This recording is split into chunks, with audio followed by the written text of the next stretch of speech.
Welcome back to Fast Market, everyone. Kevin Hinks back here now for our cash tag segment. I want to bring in the co-founder of LikeFolio.com, Mr. Andy Swan, to the show. Sorry, got that wrong in the lead-in.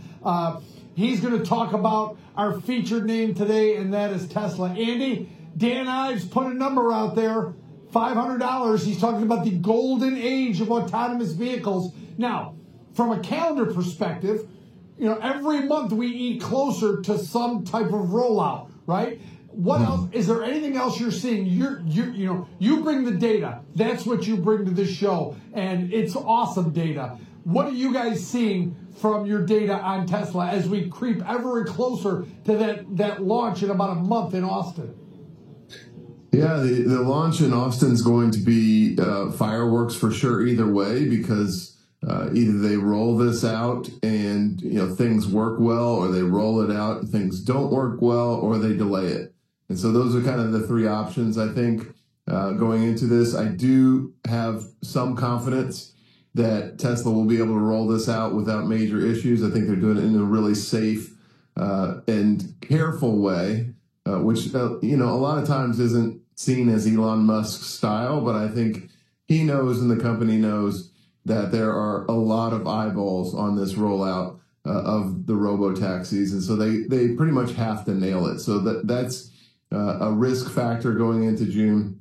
But in terms of, the overall business that Tesla's in, and that's, selling cars and then monetizing those cars through services over time, Tesla's kind of got two different cross currents going. First of all, I think Elon Musk definitely did at least short-term damage to the Tesla brand because of his heavy involvement and very outspoken involvement in controversial political issues.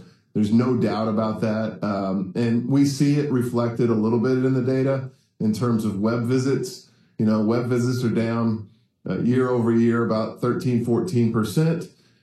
That's a combination of, a little bit less interest in buying Tesla vehicles because, again, of that outspoken CEO behavior.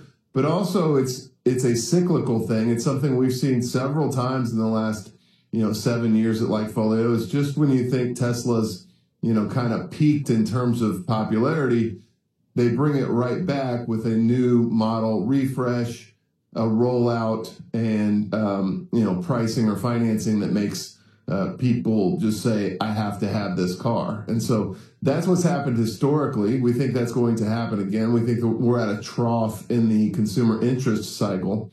And so when we look at Tesla long term, we have to agree with Ives. I think that the stock is a little bit undervalued here. I think it's probably one of the best assets you can own for the next 5 to 10 years, because as controversial as he is, Elon Musk is the best entrepreneur perhaps in history, at least one of the top 5 that is currently alive, and is doing a fantastic job and has a lot of runway to build out a lot of potential high revenue producing functions of this company, whether it's robotaxi, whether it's Optimus, robotics, etc. There's a lot of ways for Tesla to leverage what it's built and the capital that it has into some very lucrative business units in the future.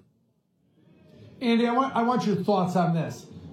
Elon Musk basically did a media blitz this week, a really impromptu, but he did an interview on CNBC. He was, at a conference where he was telecommunicated into a conference, and he got into minutia, and he was much more savvy than he's been in the past, and understanding the right buttons to push, like talking about the numbers being down in Europe. He goes, well, in January is when you want to retool a factory, and the numbers showed because we were retooling a factory, and the numbers have jumped back up since we did that. I thought he hit every box on the worries that people had about Tesla and why things were happening, because the headlines were all, Tesla sales dropping for the month of January, and he was like, no, wait a minute, that's not accurate because we were retooling factories for the new models. I thought he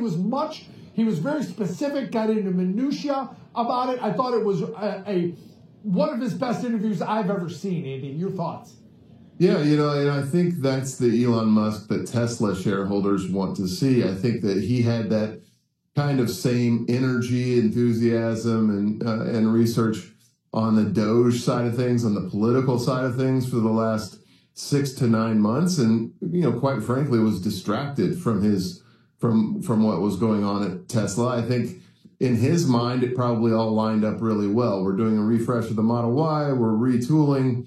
Tesla doesn't need me for the next 6 to 9 months. The country does. So that's what I'm going to focus on. And now he's shifting back into Tesla mode, which I think is fantastic for Tesla shareholders. And I agree with you. I think the way that he's gone about this kind of media redemption tour has been fantastic, because it's about the details and it's about understanding where his company is going and pushing that vision out to the world, to consumers and to shareholders in a positive way. Something I think Tesla definitely needed.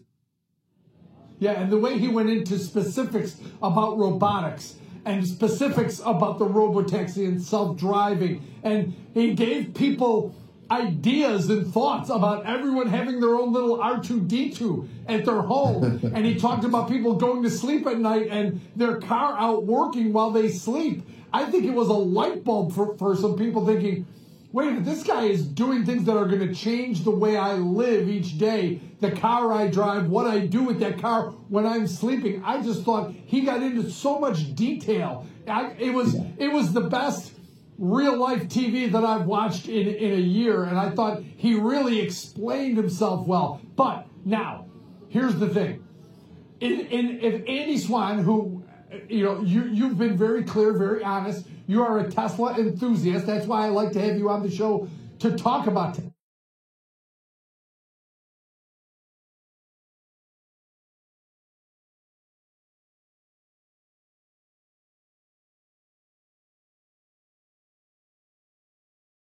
Tesla. What's the most important thing going forward, Andy? What are you watching for that is important to Tesla's success going forward? Is it energy? I mean, there's great headlines coming out about energy and storage and what they're doing there. Is it the robotaxi? What is it that you're looking at?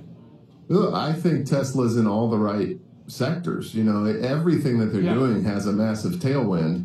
And this is a executive team. This is a company and a person that has showed just excellent execution in terms of taking advantage of big tailwinds. I can remember 5 or 6 years ago when we first started to get very bullish on Tesla. Every other post on Twitter about Tesla was a Tesla Q post, which is short sellers talking about why this company is going to fail, because 6 years later, the Model Y became the best-selling car in the world. Not EV, but best-selling car in the world. This is how Elon Musk historically, and the reason why he gets a pass when he talks about all these grandiose ideas and going to Mars and having a robot in your home that cleans things up while you sleep, and your car goes out and makes money for you while you sleep. The reason he gets by with these grandiose ideas is because he's executed grandiose ideas in the past. He doesn't always hit his timeline. His timelines are ambitious.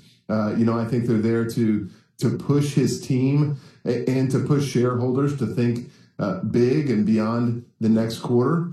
But he's done it, and he's done it over and over again. Sometimes it takes longer than other times, but it seems like we always get there. And this is just, there's a lot of companies that are worth betting against. There's a lot of bad publicly traded companies that consumers don't like their product, and they're spinning their wheels and in a cycle of death. Tesla is not one of those. So, I would just say to, the short sellers out there, I think like it's happened for the past 5 or 6 years, you're going to get what you asked for. And that is a bet against the best entrepreneur the world has seen in quite some time, and a company with multiple tailwinds in multiple sectors and a history of phenomenal execution. So I'm very bullish on Tesla going forward. I think it's going to be extremely volatile for the rest of this year for sure. And so anytime we get those dips, especially on media sentiment, that's going to be an opportunity to pick up shares. Yeah, the man does not have a thought that is not aspirational. Every single thought out of his head is aspirational. And by the way, a note to Tesla shareholders, pay the man. Make sure you do that too. Andy Swan, thanks for coming on as always. Always a great discussion to talk to you in general, but especially about Tesla. Have a great day, Andy. You too. Thank you. All right, let's get to our trade in Tesla here. And that is something